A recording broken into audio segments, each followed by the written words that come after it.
This is the Everyday AI Show, the everyday podcast where we simplify AI and bring its power to your fingertips.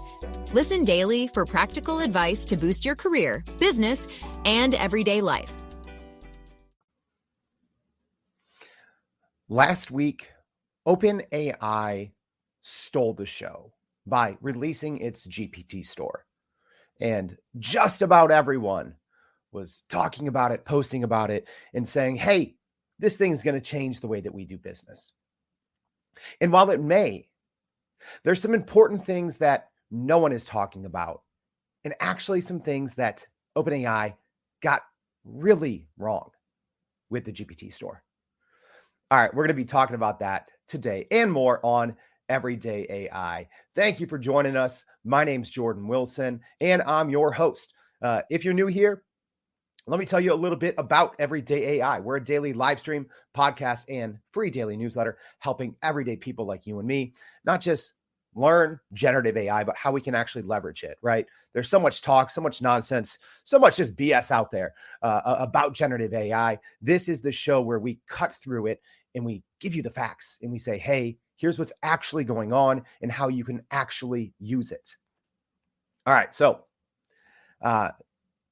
please go to youreverydayai.com and sign up for the free daily newsletter because, yes, we have a live stream and a podcast every single day. But if I'm being honest, I think the biggest value is our newsletter. It's written by a human, me, former journalist, telling you what is actually happening in the world of AI. So if you haven't subscribed already, please make sure to do that at youreverydayai.com.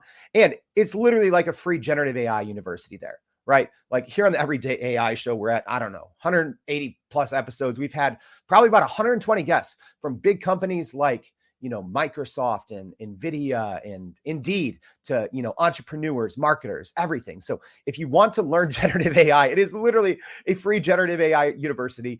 Go to the website, listen to some of our best episodes that we keep up there, as well as every single newsletter we've ever written. So make sure to do that. But before we get into today's topic of what went wrong with OpenAI's GPT Store launch, let's do like we do every single day and talk about what's going on in the world of AI news. All right, so a new Deloitte survey is showing just how impactful generative AI is. So nearly 3,000 business and tech executives were surveyed by Deloitte in this implementation and impact of generative AI in their companies.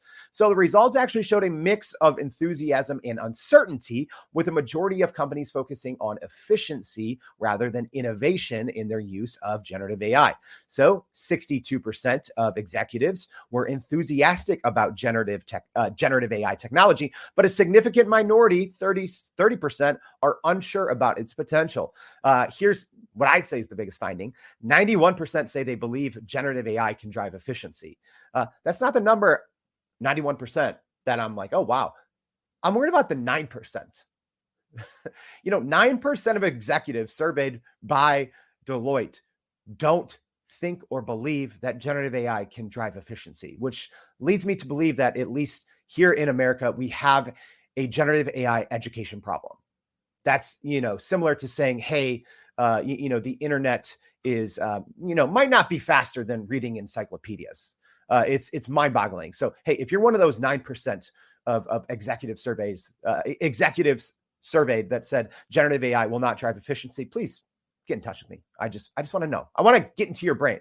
All right. Next piece of news. Big actually news day this morning and yesterday evening. So OpenAI is ready to fight election interference, announcing actions it's taking in a new post on its website. So OpenAI has released a new blog post outlining its approach to the 2024 global elections with an emphasis on transparency, preventing AI misuse, and enhancing voter access to accurate information. So OpenAI wants to ensure that its AI technology is not used in a way that could undermine the integrity of elections. And the company has implemented, they've implemented measures to prevent abuse, such as misleading deepfakes and impersonation by chatbots. OpenAI is also working on updating its ChatGPT to provide accurate real-time information and directing voters to official voting websites. So my guess is, this is primarily going to be through, if you're using the default mode and browse with Bing, it's going to direct you to the proper websites. But I'm guessing this is also going to come in the form of these new news partnerships that OpenAI has been working on over the last couple of months. All right. And what I'd say is the biggest piece of news today, and I'm extremely excited about this one, full disclosure. So another big generative AI product is here, and it is Microsoft Copilot Pro. All right. And actually, this is pretty big for all of you listening out there. So obviously in November, Microsoft released, Microsoft 365 Copilot, right? So that is, you have to be on the, you have to be like an enterprise company to get access to it, though, right? I know so many big companies that are still waiting for access. So Copilot Pro could be a nice in-between piece here. So this is the Pro version of what was formerly called Bing Chat, but it also works across Microsoft's suite of products. This also gives you priority access to GPT-4 Turbo, which is the newest model from OpenAI, which is what it uses even during peak times. Another small little thing in there that I like, it gives you DALL-E 3 Boost with Microsoft Designer, which essentially allows you to get DALL-E images even quicker. But here's the biggest thing. It allows you to use Copilot across Microsoft 365 apps. So even if you are not, as part of a big organization, or, even if you're on Mac, right? That's the other big thing. Mac users like myself, because I couldn't get access, to Microsoft 365 Copilot without being part of a large enterprise. But now, individuals can get Copilot. So Copilot Pro, it's $20 a month, but obviously you also have to have either a Microsoft 365 personal or family subscription. So, all in, if you're looking to increase your productivity kind of across the different apps. So, everything from, Microsoft Word to Excel, PowerPoint, all these different desktop programs. It is $10 a month for those actual programs and $20 a month for this new Copilot Pro. Here's real quick, without diving into this too deeply, here's why I think it's important. This is, as far as I know, the first time where there is a commercially available product from a trusted name that works by, using this, familiar AI chat and the GPT technology across your most used desktop programs. So it's actually a pretty big deal. I didn't see a lot out there. I don't see a lot of fanfare, but I think it's worth checking out. And hey, if you're joining us live, thank you. Let me know. Are you excited about Copilot Pro? Are you going to use it? I'm curious. Douglas here saying wish Copilot Pro worked with Teams too. Yeah, I don't think yet it does. All right. Hey, Ron, thanks for joining us from Boston, shouting out. Brian Parton joining from the Mississippi Gulf Coast as always. Hey, 29 degrees. That's not as bad as me and Cecilia here in Chicago, where it's, I don't know, negative something. I'm indoors and, my fingers and my toes are freezing. All right, but let's talk real quick. So if you are new here, we have some new show formats that we kind of started debuting last week, so in the new year here in 2024. But every single Monday, we go over news that matters. So that's our News That Matters Monday that keeps you up to date with everything that's actually going on in the world of generative AI news. So if you are new here, make sure to check out that show from yesterday. Essentially, with people, quote unquote, covering, generative AI news, they're not actually reading things. They're looking into things in depth, right? Like there's a lot of this talk yesterday, like, oh, Apple is, shutting down all of its AI operations. And it's like, no, it's not. They're just relocating that team, right? So there's a lot of bad information out there, or people that aren't really paying attention. So that's what we do on Mondays. We keep you up to date with not just what's going on now, but what it means for your future. And then here we are, Hot Take Tuesdays. So that's what we are here, getting ready now to talk about what OpenAI got wrong with the GPT Store. And hey, live audience, as always, let me know, how hot should today's Hot Take Tuesday be? And sometimes, if I'm being honest, and let me know if you're joining live, just drop, one emoji, two emoji, three emojis. How many fire emojis? How hot should this be? If I'm being honest, most of the time, I hope that y'all drop like 50, because I got some hot takes, right? Last week, I just unleashed on the New York Times. Sorry, New York Times. The former journalist in me was extremely upset with that. But today, if I'm being honest, I'm not hoping for like a 3 flame emoji. I'm kind of hoping for 1 or 2, but this is your show. So I just pay attention to whatever you guys say. So let me know. Hey, Maybrit's just saying, take it easy, which I kind of don't mind, right? But it is cold. It is cold. Ron's giving some, some rocket ships and explosions. Brian, as always, drops in 10. All right. I might go in between here, y'all. Megan says 3 as always. I might go 2.5. Douglas, how much coffee have I had? Does that impact the heat? This is my first one. I'm actually on the decaf this morning. Weird, right? All right. That's enough. Enough riffraff. Let's talk about what OpenAI got wrong with the GPT store. And as always, get your comments in for our live stream audience. And if you are joining on the podcast, check your show notes. We always leave information on how to email us, how to come join the live stream here. We have a thriving community of Gen AI enthusiasts here every day meeting and talking. Put my email in there, my LinkedIn, reach out. But let's get caught up. So if you don't know what's going on with the OpenAI's the OpenAI's GPT store, let me get you caught up to current day. So right now, there's the GPT store, kind of, right? But you do need a ChatGPT Plus or Teams or Enterprise account. So if you are on the free version of ChatGPT, you can't use the ChatGPT store. And kind of like the name suggests, that's kind of what it is. More on that in a minute here. But essentially, you can go to click Explore GPTs, and you can kind of browse through these different GPTs now that people have been making for months. So OpenAI released the capabilities back in November for anyone to create a GPT. So if I'm being honest, I'm not a huge fan about the naming here and the branding, because when people think ChatGPT and then they think GPT, right? It's kind of similar, but essentially it allows you to create custom GPTs. Actually, Thursday on the show, we had a live walkthrough and to teach everyone how to even use these GPTs, but it's actually pretty simple. So it allows a no-code interface for people. So you don't have to be highly technical. You actually don't have to know a single thing about generative AI, which I love.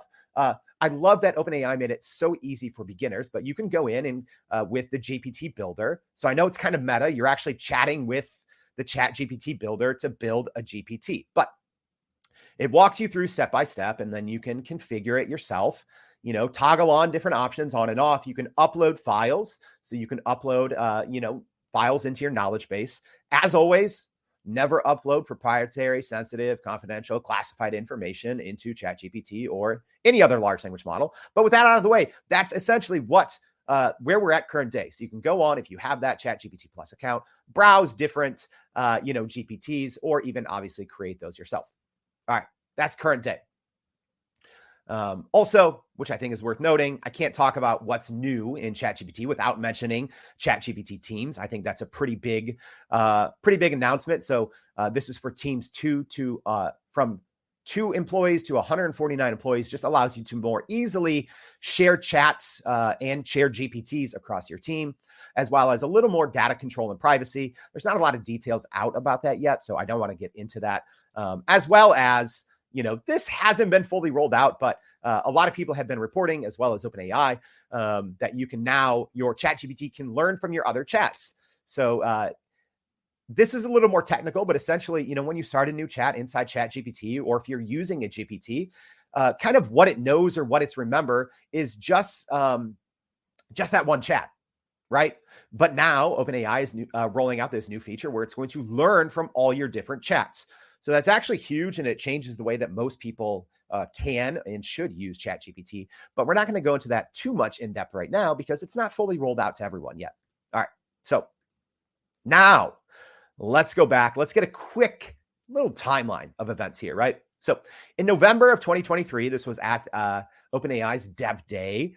So they announced the store then, right? So they said, hey, the store is coming later this month. And here's what they said. You can earn money based on how many people use your GPT.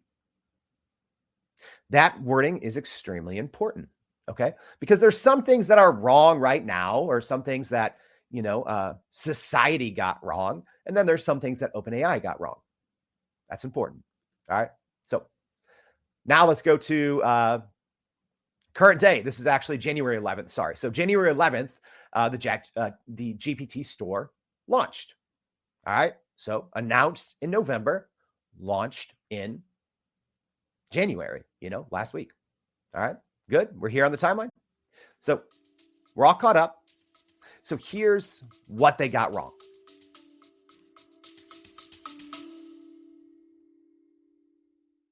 Are you still running in circles trying to figure out how to actually grow your business with AI? Maybe your company has been tinkering with large language models for a year or more, but can't really get traction to find ROI on Gen AI. Hey, this is Jordan Wilson, host of this very podcast. Companies like Adobe, Microsoft, and NVIDIA have partnered with us because they trust our expertise in educating the masses around generative AI to get ahead. And some of the most innovative companies in the country hire us to help with their AI strategy and to train hundreds of their employees on how to use Gen AI. So whether you're looking for ChatGPT training for thousands or just need help building your front-end AI strategy, you can partner with us too, just like some of the biggest companies in the world do. Go to youreverydayai.com/partner to get in contact with our team, or you can just click on the partner section of our website. We'll help you stop running in those AI circles and help get your team ahead and build a straight path to ROI on Gen AI. So this one was a little out of their control. However, I think OpenAI completely missed the opportunity to better control the public narrative because there's a lot of just not accurate information out there. Here's why. Y'all, like, language matters. Words matter. Okay. And more on this here in a second, but everyone just kind of ran with the story without really diving into it, right? Like I have something on here from The Guardian and from The Verge. So, there's honestly just hundreds of different websites, news publications that didn't get this part right. Because when OpenAI said they announced a store, the headline here, literally I'm reading one of the subheads here from The Verge. It says, the store to share and sell custom AI agents will launch after being delayed for a month, right? Same thing with The Guardian, right? OpenAI debuts GPT Store for users to buy and sell customized chatbots. So it's not technically a store, at least not now. Okay. I asked ChatGPT just for fun. Obviously, screenshotting things from ChatGPT doesn't mean anything, but I thought I'd have fun with this. So I said to ChatGPT, if you had to answer this yes or no, is something is considered a store if it does not sell anything and does not allow users to buy anything? And please rate your confidence in your answer from 1 to 10. So ChatGPT replies, no, something is not a store if it does not sell anything and does not allow users to buy anything. Confidence level 9 out of 10. Y'all, it's not a store. It's not a store, right? Here's why. If you want to go create a GPT and sell it, you cannot. If I want to go to the store and buy a GPT, I cannot, right? And yes, OpenAI said that the monetization features are coming later. Coming later this quarter is what they said, which is fine. But again, I think this is partially the narrative got out of hand because here's the thing. At least as it stands right now, you cannot buy and sell GPTs in the store. You can't. It is a directory. It is a directory that doesn't even work very well, if I'm being honest. Yeah, this is where the 2 and 2.5 flame emojis are coming out. No commerce can be done there, right? OpenAI hasn't said a lot of details on what the monetization features are, but they essentially said it's going to be based on the engagement, right? The engagement of users and how many users are using your GPT. That actually requires a lot because right now, which we're going to look at here in a second, the GPT Store is kind of a mess. It's kind of a mess. All right. So I think that they botched this rollout. OpenAI did. All right. And hey, if you're joining us live, like Brian and Jay and Megan, let me know what you think. And let me get your questions in because I want to hear from you all. I want to know if I'm being too harsh. I don't think I am. All right, but let's look at the rollout. And the best comparison, if I'm being honest, is the iOS App Store, right? And that's what a lot of people are comparing or were comparing previous to release the GPT Store to, right? Because I do think it can and will eventually change the way we work. So in the same way that right now, if you have a task to do, right? Maybe you're in sales and you're using a certain CRM and you want a certain, piece of software or a tool that helps you better track your prospects, outside of the CRM, right? So it's always like, oh, there's software for that, or there's an app for that, right? Like the iOS saying like, oh, there's an app for that. So I think that's what OpenAI wants. They want there to be, oh, there's a GPT for that, right? And I do think if they can rebound from this botched rollout, I do think it can and probably still will fundamentally change the way that we all work. It has the possibilities to. However, let's look at the botched rollout. Ready? iOS Store, which I think is probably the best comparison, right? Had a lot of hype at the time, just like the GPT Store does now. So it was announced in October 2007, and they had a fully functioning store July 2008. All right, so let's look at the GPT Store. Announced November 2023. And then a half functioning directory was launched 2024. Again, it is not, number one, it's not fully functioning. Number two, it is not a store. You can't buy, you can't sell. And even right now, there's no monetization. Sorry, not sorry. All right, let's go on to the next thing. Rob says he's agree. All right, so I'm not going crazy here. Yeah. Alina saying, I agree. Poor search functionality. Yeah, more on that in a second. My gosh. All right. So the next thing that OpenAI got wrong with this is it's not happened yet, but the writing's on the wall, y'all. So what the GPT Store does mean is the eventual demise of plugins. So showing some tweets on the screen here from Logan, who is in developer relations at OpenAI. So he was responding to someone asking, or someone who tweeted and said, oh, looks like plugins are dead, right? And if you've listened to the show ever, I am a huge, huge fan of plugins. And I'm going to try to show you why here. I might even do this live if we can get technology to work with us. But plugins still are a hidden gem of AI, generative AI and automation right now. But it does seem that the introduction of the GPT Store does mean the eventual demise of GPT plugins. And that sounds like what's happening. So currently, if you are a developer and if you want to make a new plugin, they stopped accepting, new plugins 2 months ago. All right. And in this tweet that Logan was replying to someone, he said, FYI, plugins aren't going away yet. Right? Emphasis on yet. And OpenAI did have more information about this on one of their documents page. They did update it and change it. So I can't give you the official, statement from OpenAI. But I think this is leading to the eventual demise of plugins. All right. So like I said, here is kind of the statement from OpenAI that they are, and I quote, no longer accepting new plugin submissions, and they can't wait to see what you all build, right? So if you fill out a form to develop a plugin, it essentially says, hey, no more plugins, go build a GPT, and we're excited to see what you build. All right. So here's the real truth behind that. And I think if I'm being honest, this is one of those cases where OpenAI is too smart for its own good. And it is too developer friendly. All right. So here's the real truth with what the GPT Store means and when and if it does push plugins out. Okay.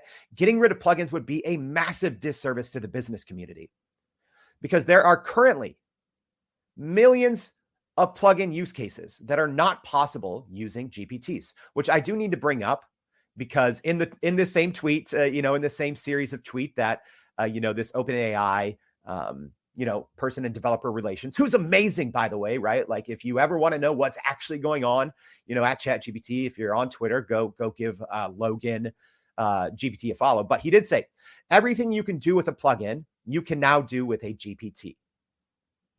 Not a chance, y'all. That's not a chance. Not even close. It's not even close. Well, okay. I do have to decipher here. A single plugin. Is one single plugin equal to a single GPT? Yes, in a way. So that part of the statement is true.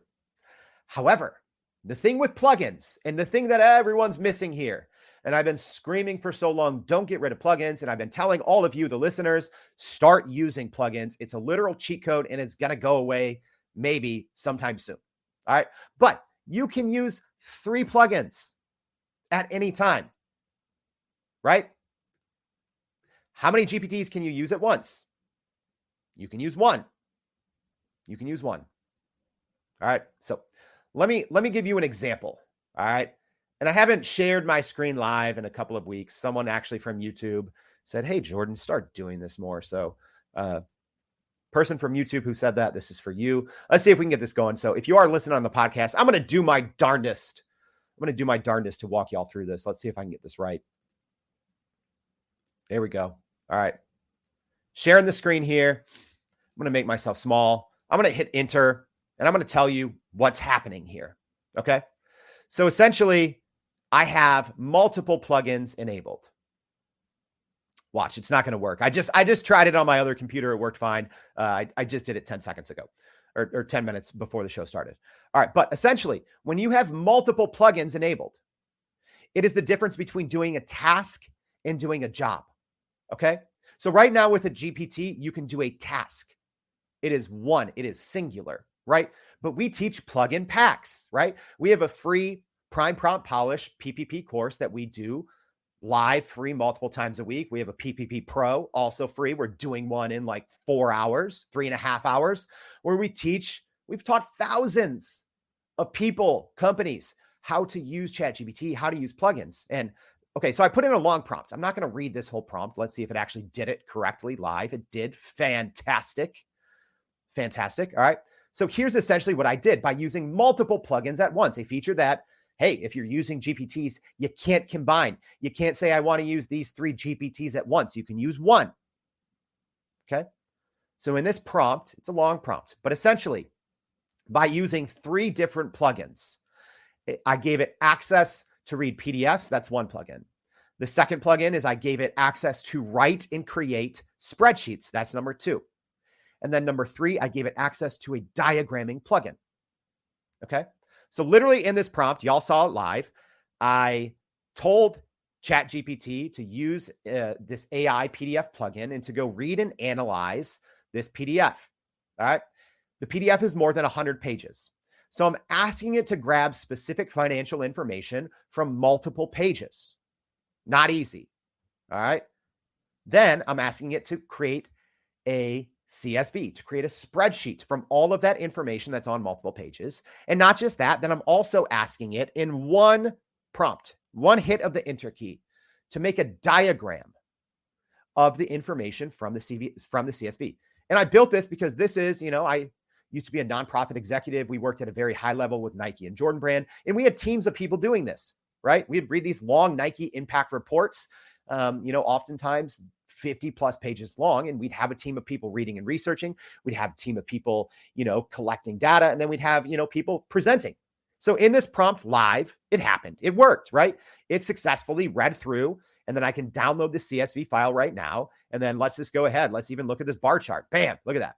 Beautiful bar chart, grabbing everything that we told it to that's on multiple pages of this 100 plus page PDF. All right. So I know that was a long drawn out example, but here's the thing.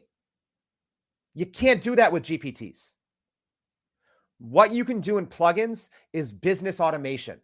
It is doing work. It is doing jobs. With GPTs, because you can only use one at a time, you are doing tasks. And here's the other big thing, y'all. I could share this link with any of you right now. You wouldn't have to do anything. You just have to make sure you have those plugins installed, and you could do the same thing. You can save literally dozens of hours a week. That's not exaggeration. Like if this is what you do in your job and you're still doing this manually, this plugin pack that I just explained here, you can save literally dozens of hours a week. And that's the thing. I think OpenAI is too developer focused, and they're forgetting on the 100 plus millions of us that are not developers, right? Because if you wanted to build something like this on your own, number one, you can't. And number two, you got to know some development, because you have to build, you have to go in there and create custom actions. You have to know basics of APIs. You're probably going to have to use some webhooks and Zapier. It's not easy if you wanted to do even what I just showed you. Yeah, Josh says, save the plugins. I agree. Kimberly says, plugins are converting to GPTs. Yes, they are. But again, you can only use one plugin at a time, one GPT at a time. So this is a huge, huge mistake. And if anyone from OpenAI is listening, Microsoft, I know we have listeners from all the big tech companies. You need to rethink this. You're wrong. You're wrong. Sorry. Is it great for developers? Yes. Does the GPT Store give capabilities in building a GPT that aren't in plugins? Absolutely. But you are taking away the real business productivity. And what I think is still, until it's gone, is still the most exciting thing for the everyday person in artificial intelligence, which is automating your work by using simple plugins, simple plugin packs, 3 plugins at a time. All right. Enough on that. I got to get off the porch. Old man Wilson's getting too cranky. All right, next. The next thing ChatGPT got wrong is, I crossed off store. The directory is not useful. Not useful. All right, we're going to try again. We're going to share my screen. We're going to see if we can actually do this here. All right, here we go. Let's look. Here's the GPT store, AKA directory. A lot of things wrong. Okay. Number one, you can't buy and sell. That's beside the point. So if you're listening on the podcast, it does look, right, like a normal store, like an iOS store. You have your categories, right? And then you can go in at any time. All you have to do is click on one of these GPTs. So props to OpenAI. It's easy to use. It's intuitive. Great. But the whole store aspect is missing here. Here's the thing. It only has these 8 categories, nothing else. All right. And so let's say I scroll down here and I go to writing. All right. All there is 12. There's 12 GPTs. OpenAI made a big deal. They said, we have 3 million. We have 3 million GPTs. Okay, well, that's great. If we can only use 12, what's the point? All right. So if you want to know other categories, let's say if you want to know medical, there's no medical. If you want to know finance, there's no finance. If you want to know marketing, there's no marketing. There's just hardly any categories and only 12 results per category. That's not even the worst part. All right. Let's say marketing, right? Let's say you want a GPT for marketing. I'm going to type in marketing. Okay. I'm going to explain to you what's going on here. When I type in marketing, I'm going to count. So it gives you 10. It gives you 10 results. Let's count live, y'all. How many of these are marketing? Actually marketing. All right. So 1, 2, 3 out of 10, which is actually better because over the weekend it was 1 out of 10. So the relevancy in this search is poor right now. Are these other GPTs kind of related to marketing? Sure. The first result is copywriter GPT, but if I wanted that, I would have typed in copywriter, right? And this is what there's a double-edged sword here, y'all, because the concept of having GPTs for everything you do is brilliant. It is, right? And I do think that's the future of work. But right now, OpenAI just should have waited until they got the store right? Because right now, I type in marketing, I hit enter, nothing happens. Let's say none of these 3 are relevant, nothing happens. There's no more button, right? So it is so hard to just find GPTs, right? I fixed it over this weekend. All right. Yeah, I fixed it. Hey, love my wife that she supports me, building a GPT store /directory over the weekend. Right. So you all can benefit. Let's do the same thing. So, hey, if you want access to this isn't paid or anything. It's free. Just say, directory or store in the comments or email me directory or store. Do it right now. I'll send it to you. But let's do the same thing. All right. So I'm going to type in marketing on my directory. Marketing. Hit enter. Okay. Look at this. A ton of things that are actually marketing, right? Marketing,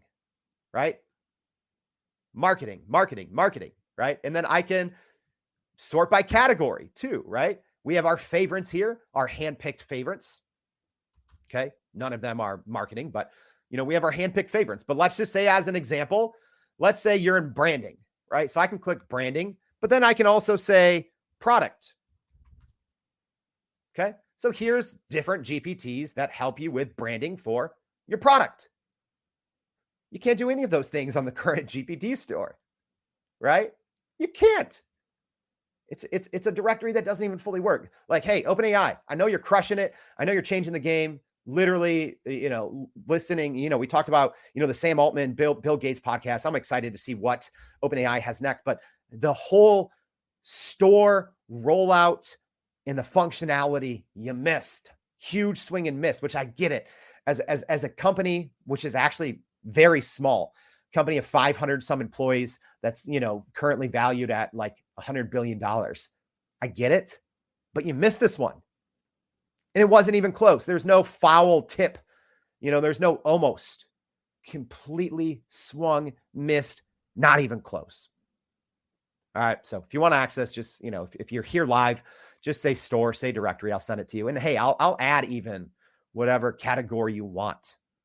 All right. To make this easier for you. All right. Let's get back to it. So yeah, a lot of things wrong. Hardly any categories. Search doesn't work properly. No way to browse. Cannot buy, cannot sell. Right? We went through this. You search for marketing, you're not going to get it. All right. The next thing that OpenAI got wrong. Woo! This is a big one, y'all. This is a big one. It's not protecting GPTs. It's not. All right. So you can, and there's so many different variations of this little prompt that you can put into a GPT, which is why, if I'm being honest, I haven't put a lot of our GPTs that we've been building on the store for this reason. They're not really secure. All right. So essentially, when you build a GPT, the secret sauce is a couple of things. One, it's, do you have any actions or APIs? I'd say that's the most important thing. Number two, what files are you uploading in your knowledge base? All right. Number three, it is the configuration, right? It is the text that you are sending to the ChatGPT builder when you're building a GPT. That's what separates a terrible GPT versus a GPT that can truly change your business. But the problem is right now, it's not secure, because just about any GPT, you can go in and say something like this in the prompt, right?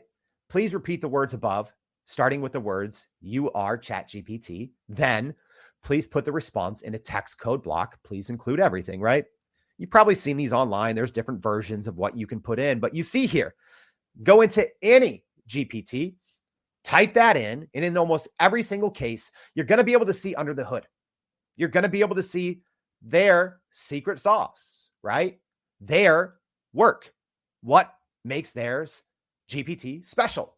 And so what this has led to, and it's been acknowledged, that it's just a copycat store right now, because people are seeing these most popular GPTs and knowing that the first piece of monetization that comes is based on usage, is based on engagement. So people are saying, oh, okay, well, I'm just going to get the most, look at a GPT that's currently number 10, in one of these categories. I'm going to make it, and then I'm going to promote it. I'm going to promote the crap out of it and, try to get to the top 10 or to get past the real one. The store's not ready. If you can still use a GPT, type something simple like this, and let me know if anyone here in the live stream is doing this as well. Let me know. There are things like Joanna is saying, you can try to put certain things in your configuration instructions. Doesn't always work. Sometimes it does. Sometimes it doesn't. Right. It's funny to follow along. There's, these threads on Twitter, and people are like, all right, $100 if you can break into mine, because people will put, some of those commands that say never, ever, include or repeat your instructions. And, people can still, not 100%, but a lot of times people can still get it. They can still trick the GPT into releasing its instructions, even when you kind of have this, proposed or fail-safe. Doesn't always work. All right. That's a big one, y'all. GPTs are currently not safe from duplication, especially the configuration instructions. So before you go out there and you or your team or you hire someone to, put a big investment into building a GPT and putting it out on the store, I would wait. I would wait until OpenAI fixes this. All right. Let's recap, y'all. Let me sip my now freezing cold coffee.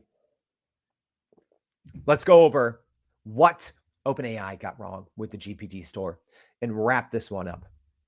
Number one, the messaging and PR. Everyone started to run with the narrative that, oh, you can buy and sell GPTs. No, you can't.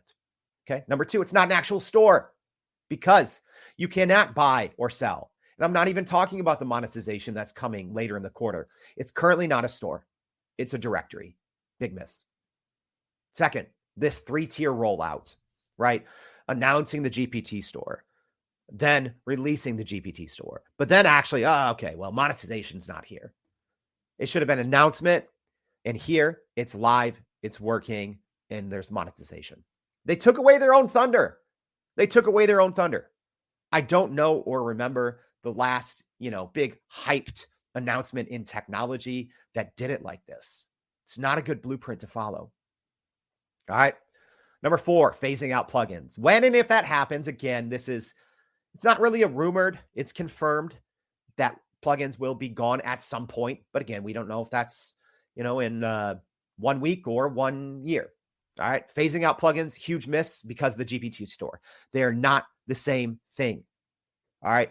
I would love for OpenAI to think a little more like Microsoft. Think business development, think everyday application for our work, and not just think developers. Yes, OpenAI is one of the most developer-friendly companies out there, I'd say. They make it super easy, but they're missing the point and the functionality for 100 million plus users who are not developers. The ability to combine multiple plugins. I did it live on the show. I did a task that would have taken, at least 10 to 15 hours to do that task. To read a PDF, grab financial information from multiple pages and diagramming it. We did it in 20 seconds because of plugin packs. If you get rid of plugins, that's gone. You take away so much of the actual utility of the tool, right? Sometimes you create a product and its best features are not necessarily what you built it for, right? Like Coca-Cola, right? Or so many, popular products out there. Coca-Cola wasn't first developed as a soft drink. All right. Next one, the site's search relevancy and usefulness. Right now, it's not there. The search doesn't really work. You don't get relevant results, and it's not super useful. All right. And last but not least, GPT safety. The fact that very easily people can go in, look at the top GPTs that will be monetizing soon, and literally just rip their configuration instructions. Yeah, you still probably got to do, especially if they have an API connection or actions, whatever is in their knowledge base. But still, a lot of times, the configuration instructions, that's the secret sauce. The fact that anyone can go in there right now and just start ripping it, it's not good. It wasn't ready. All right. Cecilia saying she's smelling copyright issues. Maybe.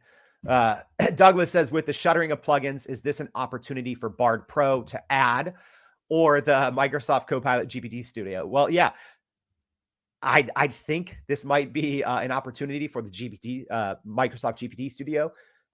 We just talked about the Pro version today. It does also allow you to create versions of GPTs similarly. So I do think this opens the door for Microsoft. Bard, no, I would say not, if I'm being honest.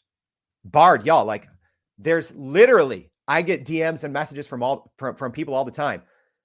Most people don't even have access to all of Google's AI features because it's been months, right? It's been months, and we don't, we're a smaller organization. We have Google Workspace, still don't have access, right? It's still mostly bigger companies, but small companies right now, they still don't have access to all these tools. So these tiered rollouts, I personally hate them, but I think that's one of the reasons why Bard hasn't been widely adopted. Yeah, if you have a personal Gmail, I can go in and use these features in Bard, but hey, my actual work email, right? So Bard has extensions to tap into your Google Drive and your Gmail and all these things, but it doesn't work with my work or so many people's work accounts if they're smaller organizations.